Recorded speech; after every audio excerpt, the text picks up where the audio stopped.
বলে আল্লাহ আপনার পক্ষ থেকে আপনি আমাকে একটা নেককার সন্তান দিয়ে দেন। এজন্য সন্তানের দরকার হলে কার কাছে চাবো বলেন? আল্লাহর কাছে। আবার দেখেন পয়গম্বর জাকারিয়া আলাইহিস সালাম শুধু সন্তান চাইলেন তা না, দোয়ার ভিতরে পয়গম্বর বলে রব্বি হাবলি মিন লাদুনকা যুররিয়াতান তাইয়্যিবা। শুধু যুররিয়া বলে নাই, তাইয়্যিবা বলছে আল্লাহ একটা নেককার সন্তানের মালিক আমাকে বানায়া দেন। এজন্য যখন আল্লাহর কাছে সন্তানের প্রার্থনা করবেন সাথে সাথে এটাও বলবেন আল্লাহ শুধু সন্তান না, একটা নেককার সন্তান আমাকে দেন। কারণ অনেক সন্তানের কারণে বাবা মাকে জাহান্নামে যেতে হবে। সন্তান যদি খারাপ হয়, সন্তান যদি বখাটে হয়, অনেক সন্তানের কারণে বাবা মাকে জাহান্নামে পর্যন্ত যেতে হবে। এজন্য আল্লাহর কাছে সন্তানের দোয়া যখন করব, নেককার পরহেজগার সন্তান আল্লাহর কাছে চাইব। হযরতে জাকারিয়া আলাইহিস সালাতু ওয়াস সালাম আল্লাহ তাআলার কাছে চাইলেন, এমত অবস্থায় চাইলেন যখন সন্তান হওয়ার কথা না, কিন্তু আল্লাহ রাব্বুল আলামিন জাকারিয়া আলাইহিস সালাতু ওয়াস সালাম চাইতে দেরি দিতে দেরি নাই, বলেন না সুবহানাল্লাহ। জিবরিলকে বলে ও জিবরিল যাও যাও আমার বান্দাকে সুসংবাদ শোনায় দাও, আমার পয়গম্বরকে সুসংবাদ শোনায় দাও। জিবরিল এসে জাকারিয়া আলাইহিস সালামকে ডাক দেয়, ইয়া জাকারিয়া ইন্না নুবাশশিরুকা বিগুলাম ইসমুহু ইয়াহইয়া লাম নাজআল লাহু মিন ক্বাবলু সামিয়া।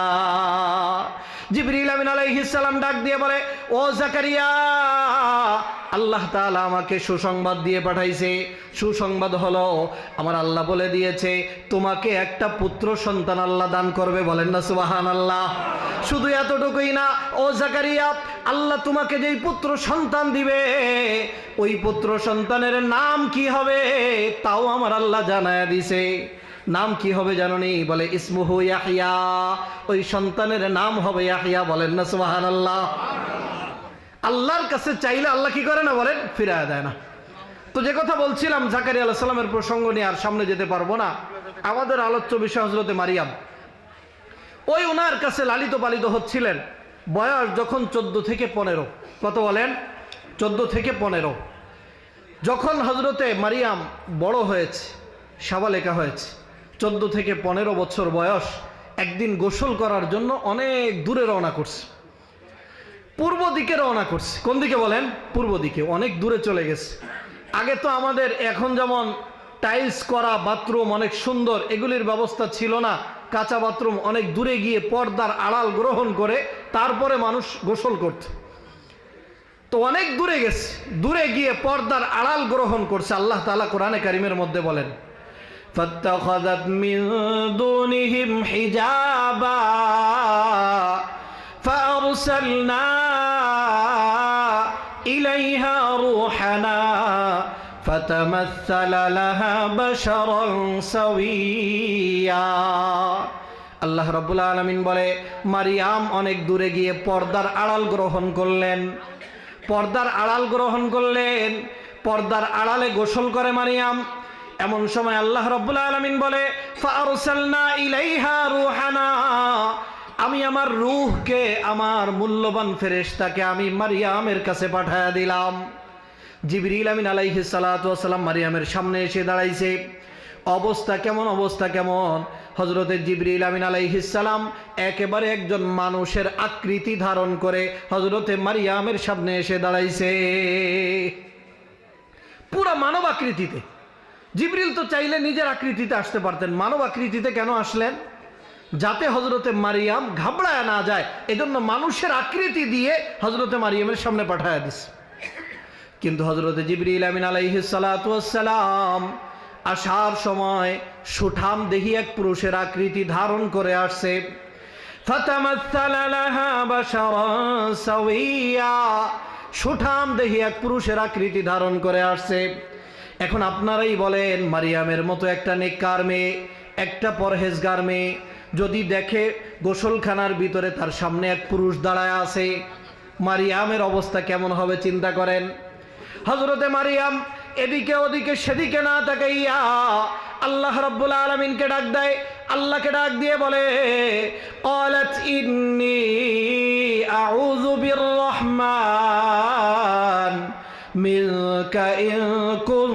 তাকিয়া। মারিয়াম আল্লাহ তাআলাকে ডাক দিয়ে বলছে, আল্লাহ আমি তোমার আশ্রয় কামনা করছি। আল্লাহ তাআলার কাছে আশ্রয় চায়। আর যুবককে লক্ষ্য করে বলে, ও নওজোয়ান, তোমার ভিতরে যদি আল্লাহর ভয় থাকে, তুমি যদি আল্লাহকে ভয় করে থাকো আর সামনের দিকে আগাবে না। যুবককে হযরতে মারিয়াম চিনতে পারে নাই। এই যুবক তো আর কেউ নয়, সাইয়্যিদুল মালাইকা হযরতে জিবরিল আমিন আলাইহিস সালাম। আচ্ছা বলেন, ওনার ভিতরে আল্লাহর ভয় আছে কিনা বলেন? মারিয়াম বলতেছে, তোমার ভিতরে যদি আল্লাহর ভয় থাকে, সামনের দিকে আর পা বাড়াবে না। হযরতে জিবরিল আমিন আলাইহিস সালাতু ওয়াস সালাম বলে, আমি একটু নিজের পরিচয়টা এখন দেই। ক্বালা ইন্নামা আনা রাসূলু রাব্বিক। জিবরিল বলে, ও মারিয়াম, তুমি আমার পরিচয় নাও।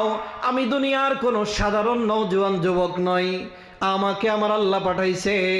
আমি সাইয়্যিদুল মালাইকা, সমস্ত ফেরেশতাদের সর্দার, আমি জিবরিল আমিন। যখন বলছে আমি জিবরিল আমিন, পরিচয় দিয়ে দিছে। এবার মারিয়াম জিজ্ঞাসা করে, তাহলে আপনি আমার কাছে কেন আসলেন? এই গোসলখানার ভিতরে আমার কাছে কেন আসলেন? আপনার আসার কারণ কি একটু জানতে চাই। হযরতে জিবরিল আমিন আলাইহিস সালাম মারিয়ামকে এবার বলে, আমি তোমার কাছে কেন আসছি জানো? আমার আল্লাহ বলে দিয়েছে, আল্লাহ তাআলা আমাকে এক দায়িত্ব দিয়ে তোমার কাছে প্রেরণ করেছে। বলে, কি দায়িত্ব? বলে, লি আহাবালাকি গুলামান জাকিয়া। বলে, মারিয়াম, তোমাকে একটা পুত পবিত্র সন্তান দেওয়ার জন্য আল্লাহ তাআলা আমাকে পাঠাইছে। আমি তোমাকে একটা সন্তান দেওয়ার জন্য আসছি। সুবহানাল্লাহ বলবেন না? আচ্ছা বলেন, মারিয়ামকে বলতেছে তোমাকে একটা সন্তান দিতে আসছে। মারিয়ামের কি বিয়ে হয়েছে? কি বলেন? বিয়ে শাদী কিছুই হয় নাই। জিবরিল আমিন বলতেছে তোমাকে একটা সন্তান দেওয়ার জন্য আসছে। হযরতে মারিয়াম রাদিয়াল্লাহু তাআলা আনহা বলে, ক্বালাত আন্না ইয়াকুনু লি গুলাম ওয়া লাম ইয়ামসাসনি বাশার ওয়া লাম আকু বাগিয়া। মারিয়াম বলে, আমার আবার সন্তান কেমনে হবে? কোনোদিন তো বৈধ পন্থায় কোনো পুরুষ আমাকে কোনোদিন স্পর্শ করে নাই, তার মানে আমার বিয়ে হয় নাই। আর আমি কোনোদিন জেনা ব্যভিচারও করি নাই, আমার আবার সন্তান কি করে হবে? হযরতে জিবরিল আমিন আলাইহিস সালাতু ওয়াস সালাম মারিয়ামকে জানায় দেয়, ক্বালা কাযালিক। বলে, মারিয়াম এমনিতেই হবে। বলেন না সুবহানাল্লাহ? এমনিতেই হবে। ক্বালা রাব্বুকি হুয়া আলাইয়া হাইয়িন। তোমার রব জানায় দিছে, আল্লাহ তাআলার কাছে কোন বাবার স্পর্শ করা ছাড়া, পুরুষের স্পর্শ ছাড়া সন্তান দেওয়া, এটা আমার আল্লাহর কাছে একেবারে পানি ভাত। আমার আল্লাহ চাইলেই পারে, এমনিতেই হবে। সবাই একটু মেহেরবানি করে সামনের দিকে আগায় আসি। পিছনে অনেক ভাইরা দাঁড়িয়ে আছে, মেহেরবানি করে সামনের দিকে আগায় আসি। আল্লাহ রাব্বুল আলামিন আমাদের সবাইকে আমাদের এই নড়াচড়ার ভিতরে বরকত দান করুন। সকলে বলি আমিন। জি ভাই, সবাই একটু মেহেরবানি করে সামনের দিকে আগায় আসি। পিছনে অনেক ভাইরা জায়গা পাচ্ছে না, দাঁড়িয়ে আছে, আমরা একটু তাদেরকে জায়গা করে দিই। সকলে একটু সামনের দিকে আগায় আসি। আল্লাহ রাব্বুল আলামিন আমাদেরকে তৌফিক দান করুন, আমাদেরকে কবুল করুন। সকলে বলি আমিন। হযরতে মারিয়াম জিবরিল আমিন আলাইহিস সালাতু ওয়াস সালাম বলতেছে তোমাকে সন্তান দিতে আসছি। মারিয়াম বলে, কেমনে সন্তান হবে? বলে, এমনিতেই হবে, আল্লাহ তাআলা চাইলেই দিতে পারে। এখন জিবরিল আমিনের পরিচয় তো পেয়ে গেছে মারিয়াম। সবাই সামনের দিকে আগায় বসেন। মারিয়াম রাদিয়াল্লাহু তাআলা আনহাকে এবার জিবরিল আমিন বলতেছে, ও মারিয়াম, তুমি একটু মুখটা খোলো, একটু হা করো। বলেন না সুবহানাল্লাহ? বলে, মারিয়াম একটু মুখটা খোলো, একটু হা করো। হযরতে মারিয়াম যখন পরিচয় পেয়ে গেলেন, উনি আর কেউ না, উনি সাইয়্যিদুল মালাইকা জিবরিল আমিন আলাইহিস সালাম। এবার হযরতে মারিয়াম আর কোনো কথা বলে না। মারিয়াম রাদিয়াল্লাহু তাআলা আনহা মুখ খুললেন। জিবরিল আমিন হযরতে মারিয়ামের মুখের ভিতরে একটা ফু লাগায় দিলেন। বলেন না সুবহানাল্লাহ? যখন নাকি ফু লাগায় দিলেন, ফু লাগানোর সাথে সাথে হযরতে মারিয়ামের পেটের ভিতরে ঈসা রূহুল্লাহ ঢুকে যায়। আমার আল্লাহর কোরআন জানায় দেয়, ফাহামালাতুহু ফান্তাবাযাত বিহি মাকানান কাসিয়া। যখন ফু দিছে মারিয়ামের মুখের ভিতরে, সাথে সাথে ঈসা রূহুল্লাহ মারিয়ামের গর্ভে ঢুকে যায়, হযরতে মারিয়াম গর্ভবতী হয়ে যায়। বলেন না সুবহানাল্লাহ। গর্ভবতী হওয়ার পরে গর্ভবতী অবস্থায় মারিয়াম কতদিন রইলেন? তাফসীরের কিতাবে কোন কোন মুফাসসির লেখছে মাত্র 6 দিন 7 দিন, আবার কোন কোন মুফাসসির লেখছে না না না, স্বাভাবিক গতিতে 6 মাস 7 মাস পর্যন্ত ঈসা রূহুল্লাহ গর্ভের ভিতরেই ছিল। যেদিন গর্ভ খালাসের দিন হলো, যেদিন ঈসা রূহুল্লাহ দুনিয়াতে ভূমিষ্ঠ হওয়ার দিন হলো, হযরতে মারিয়াম ব্যথা আক্রান্ত হলেন, ডেলিভারির যন্ত্রণা আক্রান্ত হলেন। ডেলিভারির যন্ত্রণা কেমন যন্ত্রণা? যন্ত্রণা সহ্য করতে না পেরে মারিয়াম দুনিয়ার কাউকে তো আর বলতে পারে না, পেটের ভিতরে সন্তান আছে দুনিয়ার কাউকে বলতে পারে না, লজ্জার কারণে কাউকে জানাইতে পারে না। হযরতে মারিয়াম পূর্ব দিকে রওনা করলেন। আবার কোন দিকে বলেন? পূর্ব দিকে রওনা করলেন, অনেক দূরে চলে গেলেন। কোথায় গেলেন? বাইতুল্লাহাম, একটা জায়গার নাম। আমার আপনার রসুল মুহাম্মদুর রাসূলুল্লাহ সাল্লাল্লাহু আলাইহি ওয়াসাল্লাম মেরাজের রজনীতে যখন রওনা করলেন, বাইতুল মাকদিসের পথে যখন রওনা করলেন, জিবরিল আমিন একটা জায়গার ভিতরে বুরাককে থামায়া দিলেন। বুরাককে থামায়া দিয়ে নবীজিকে বলে, ইয়া রাসূলুল্লাহ, এই জায়গার মধ্যে একটু নামেন। নবীজি নামলেন। নামার পরে এবার জিবরিল বলে, সল্লি হুনাকা রাকাতাইন। বলে, ইয়া রাসূলুল্লাহ, এই জায়গার ভিতরে 2 রাকাত নামাজ পড়েন। নবীজি 2 রাকাত নামাজ পড়লেন। নামাজ পড়ার পরে জিজ্ঞাসা করে, ও ভাই জিবরিল আমিন, কিছুই তো বুঝতে পারলাম না, আমাকে তুমি কোথায় নিয়ে আসলা? কোন জায়গার ভিতরে 2 রাকাত নামাজ পড়াইলা? জিবরিল আমিন আলাইহিস সালাতু ওয়াস সালাম ডাক দিয়ে বলে, ইয়া রাসূলুল্লাহ, ইয়া হাবিবাল্লাহ, এটা ওই জায়গা যেই জায়গার ভিতরে ঈসা রূহুল্লাহর জন্ম হয়েছিল। এই জায়গাটার নাম বাইতুল্লাহাম। এই জায়গার মধ্যে চলে গেছে মারিয়াম। ডেলিভারির যন্ত্রণা ক্ষণে ক্ষণে বাড়ে, শুধু বাড়ে। এমন অবস্থা, এমন যন্ত্রণা, হযরতে মারিয়াম এই যন্ত্রণা সহ্য করতে না পেরে আল্লাহ রাব্বুল আলামিনকে ডাক দিছে। এই দেখেন আমার আল্লাহর কোরআন বলে, ফাজাআহাল মাখাদু ইলা জিযইন নাখলা قالت يا ليتني مت قبل هذا وكنت نسيا منسيا। আল্লাহ রাব্বুল আলামিন বলে, মারিয়াম একটা খেজুর গাছের নিচে গিয়ে বসলেন। যেখানে গেছে কোনো ঘর বাড়ি কিচ্ছু নাই, বসছে তো একটা খেজুর গাছের নিচে। তাফসীরের কিতাবে লেখছে এই খেজুর গাছটা হলো মরা খেজুর গাছ। কেমন খেজুর গাছ বলেন? মরা খেজুর গাছ। আচ্ছা বলেন, মরা খেজুর গাছে কি খেজুর থাকে? খেজুর টেজুর কিছুই নাই, মরা খেজুর গাছের নিচে বসছে। ডেলিভারির যন্ত্রণা বাড়ছে আর বাড়ছে। একটা পর্যায়ে ডেলিভারির যন্ত্রণা সহ্য করতে না পেরে মারিয়াম আল্লাহকে ডাক দিয়ে 2টা কথা বলছে। আল্লাহ তাআলা ওই 2টা কথা কোরআনে নাজিল করছে। কেন করছে জানেন? যাতে করে দুনিয়ার মানুষ বুঝতে পারে একজন মা সন্তান জন্ম দিতে গিয়ে কি পরিমাণ কষ্ট করে। মারিয়ামের মতো একটা নেককার মেয়ে ডেলিভারির যন্ত্রণা সহ্য করতে না পেরে, কষ্ট সহ্য করতে না পেরে আল্লাহকে ডাক দিয়ে বলে, আল্লাহ রাব্বুল আলামিনকে মারিয়াম ডাক দিয়ে বলে, قالت يا ليتني مت قبل هذا وكنت نسيا منسيا। হযরতে মারিয়াম আল্লাহকে ডাক দিয়ে বলে, আল্লাহ, এত যন্ত্রণা এত কষ্ট তো আর সহ্য হয় না। রব্বুল আলামিন, যদি এই যন্ত্রণা সহ্য করার আগেই যদি আমার মরণ হয়ে যেত, বলে যদি আমার মরণ হয়ে যেত কতই না ভালো হতো। আপনি চিন্তা করেন, মারিয়ামের মতো একটা মেয়ে ডেলিভারির যন্ত্রণা সহ্য করতে না পেরে, এত বড় একজন নেককার মেয়ে আল্লাহকে ডাক দিয়ে মৃত্যু কামনা করে, তাহলে এটা কেমন যন্ত্রণা। এজন্য বর্তমান দুনিয়ার সায়েন্স বলে, একজন মা যখন তার সন্তান জন্ম দেয়, একজন মা যখন তার সন্তান জন্ম দেয় কি পরিমাণ কষ্ট হয় জানোনি?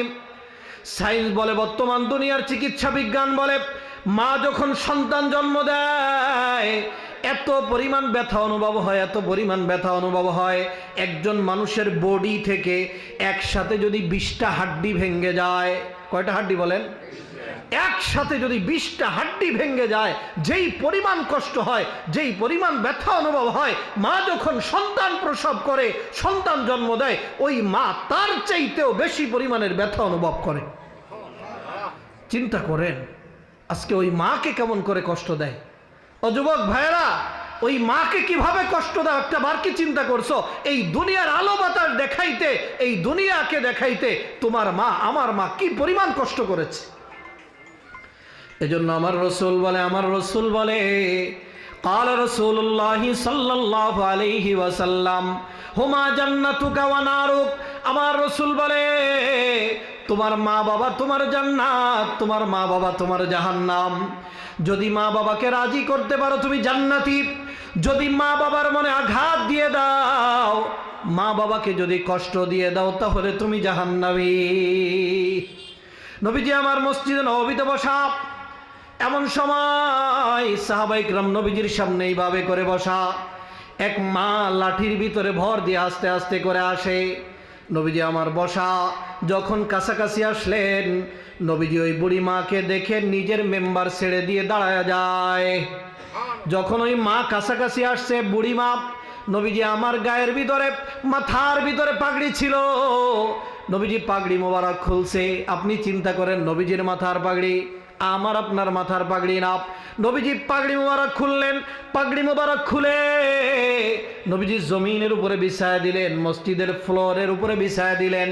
মসজিদের ফ্লোরে বিছাইয়া ওই বুড়ি মাকে ডাক দিয়ে বলে, এই যে পাগড়ি বিছায়া দিলাম, আমার সম্মানের মুকুট বিছায়া দিলাম, আপনি এই পাগড়ির উপরে বসে যান।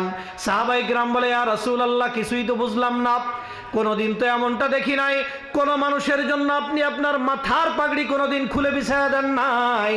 এই মহিলাকে, এই মাকে, এই বুড়ি মাকে একটু জানতে মনে চায়। নবীজি আমার ডাক দিয়ে বলে, আমার সাহাবীরা, এই বুড়ি মাকে তার পরিচয় জানতে চাও? বলে, সাহাবীরা, এই বুড়ি মা আর কেউ নয়, আর কেউ নয়, ওনার নাম হলো হালিমাতুস সাদিয়া, আমার দুধ মা হালিমাতুস সাদিয়া। নবীজি বলে, আমার সাহাবীরা, আমি আমার দুধ মাকে সম্মান দিয়ে তোমাদেরকে জানায় দিলাম, যদি আমার মা থাকতো, যদি আমার বাবা থাকতো, তাদেরকে আমি কি পরিমাণ ইজ্জত আর সম্মান করতাম। এজন্য মেরে মোহতারাম ভাইও, যাদের মা আছে ঘরে, যাদের বাবা আছে, এই মা বাবাকে যদি সন্তুষ্ট করতে পারেন, আপনি দুনিয়ার মধ্যে সবচাইতে দামি মানুষ হয়ে যাবেন। আর যদি মা বাবার মনে কষ্ট দিছেন, তাহলে জাহান্নাম অবধারিত হয়ে যাবে। এজন্য বাবা মাকে কষ্ট দিবেন না। আরে বাবা মাকে খুশি করতে অনেক কিছু লাগে না তো। দুনিয়ার মানুষকে আপনি যতই দেন খুশি হবে না। একটা পর্যায়ে গিয়ে সারা জীবন দিছেন, একদিন দেন নাই তো ওই মানুষটা আপনার উপর রাগান্বিত হয়ে যাবে।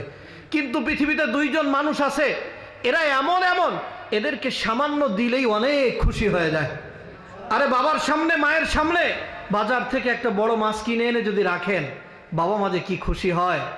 সামান্য কিছু দিছেন, আপনার বাবা মা আপনাকে দিল থেকে দোয়া দেয়, দিল থেকে দোয়া দেয়। এই দুইজনকে আল্লাহ এমন বানাইছে, দেখেন, দুনিয়ার কোন পীরের ব্যাপারে, কোন ওলির ব্যাপারে আল্লাহ কথা বলে নাই, আল্লাহ রসুল বলে নাই যে তার দিকে তাকাইলে তোমাকে একটা নেকি দেওয়া হবে, বলে নাই।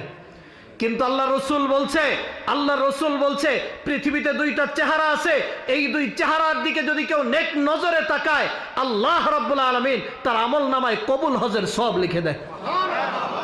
বাবার চেহারার দিকে যদি কেউ নেক নজরে তাকায়, মায়ের চেহারার দিকে যদি কেউ নেক নজরে তাকায়, শুধু তাকাবে, যতবার তাকাবে, যত হাজার বার তাকাবে, প্রতিবারের বিনিময়ে আল্লাহ তাআলা এক একটা করে কবুল হজের সওয়াব লিখে দিবে। কত দামি চেহারা, চিন্তা করেন। যার ঘরে আছে, তোমার চাইতে বড় সৌভাগ্যবান আর কে? তুমি তোমার জান্নাত কামাই করে নাও, আর যদি না পারো, বাবা মাকে যদি কষ্ট দাও, তাহলে তুমি কপাল পোড়া, তোমার জন্য জাহান্নাম অবধারিত। আল্লাহ রাব্বুল আলামিন আমাদের যাদের বাবা মা আছে, বাবা মার মূল্যায়ন করার তৌফিক দান করুন। সকলে বলি আমিন। হযরতে মারিয়াম রাদিয়াল্লাহু তাআলা আনহা প্রসব বেদনা সহ্য করতে না পেরে আল্লাহকে ডাক দিয়ে বলে, আয় মেরে রব্বুল আলামিন, এই বেদনায় যন্ত্রণা সহ্য করার আগেই যদি আমার মরণ হয়ে যেত। এমন সময় আল্লাহ রাব্বুল আলামিন জিবরিল আমিনকে পাঠায় দেয়, বলেন না সুবহানাল্লাহ। জিবরিলকে বলে দেয়, জিবরিল যাও, একটু আমার বান্দিকে সান্ত্বনা দাও। হযরতে জিবরিল এবার মারিয়ামকে ডাক দিছেন নিচের দিক থেকে, বলেন না সুবহানাল্লাহ। কোন দিক থেকে বলেন? নিচের দিক থেকে। একটু নিচের দিক থেকে মারিয়ামকে ডাক দেয়।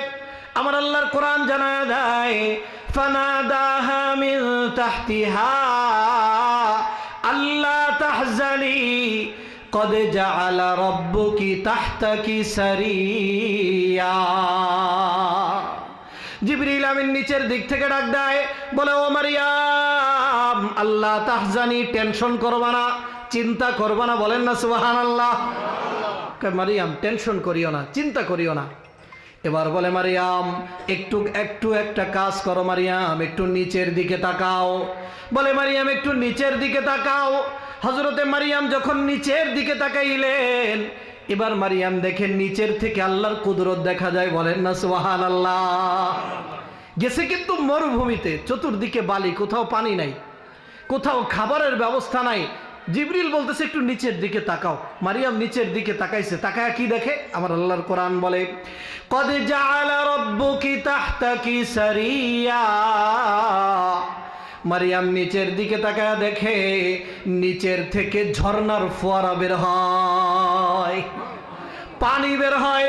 এবার জিবরিল বলে ও মারিয়াম এবার একটা কাজ করো, বলে একটু উপরের দিকে তাকাও। বলেন তো উপরে কি আছে? মরা খেজুর গাছ। উপরে কি বলেন? মরা খেজুর গাছ। বলে মারিয়াম একটু উপরের দিকে তাকাও। মারিয়াম এবার উপরের দিকে তাকাইলেন, মরা খেজুর গাছ, কোনো খেজুর নাই। জিবরিল আমিন বলে দেখেন কোরআন বলছে, জিবরিল আমিন এবার মারিয়ামকে বলে ওয়াহুজ্জি ইলাইকি বিজিযাইন নাখলা, বলেন না আল্লাহু আকবার। মারিয়ামকে ডাক দিয়ে বলে ও মারিয়াম, ওই যে মরা খেজুর গাছ দেখা যায়, এই মরা খেজুর গাছের ঢাল ধরে একটা লাড়া লাগা দাও, বলেন না সুবহানাল্লাহ। একটু লাড়া দাও। লাড়া দিলে কি হবে? মারিয়াম জীর্ণ শীর্ণ শরীরটা লাড়াইতে পারে না, একেবারে জীর্ণ শীর্ণ অবস্থা। এরপরেও হাতটা বাড়াইলেন, এবার খেজুর গাছের ঢাল ধরে লাড়া দিলেন। মরা খেজুর গাছে খেজুর নাই, কিন্তু দেখেন আমার আল্লাহর কুদরত। যখন মারিয়াম খেজুর গাছের ঢাল ধরে লাড়া দিলেন, আমার আল্লাহর কোরআন জানায়া দেয়, তুসাকিত আলাইকি রুতবান জানিয়া। হযরতে মারিয়াম যখন মরা খেজুর গাছের ঢাল ধরে লাড়া দিলেন, অমনি টপ টপ টপ টপ করে পাকা পাকা তাজা খেজুর পড়তে শুরু করে দেয়। এবার জিবরিল বলে ফাকুলি ওয়াশরাবি ওয়াকাররি আইনা। বলে মারিয়াম নিচের থেকে ঝর্ণার ফোয়ারা বের হয়, উপর থেকে খেজুর পড়ে, খেজুর খাও আর পানি পান করো। কেন খেজুর দিলেন? খেজুর আল্লাহ তো অন্য খাবারও দিতে পারতেন, কি বলেন? এই টাইমে জান্নাত থেকে খাবার পাঠিয়ে দিতে পারতেন না, কি বলেন? খেজুর কেন দিলেন? খেজুর কেন দিলেন? মুফাসসিরিন ইকরাম লেখে একজন গর্ভবতী মায়ের জন্য দুনিয়ার মধ্যে সবচাইতে স্বাস্থ্য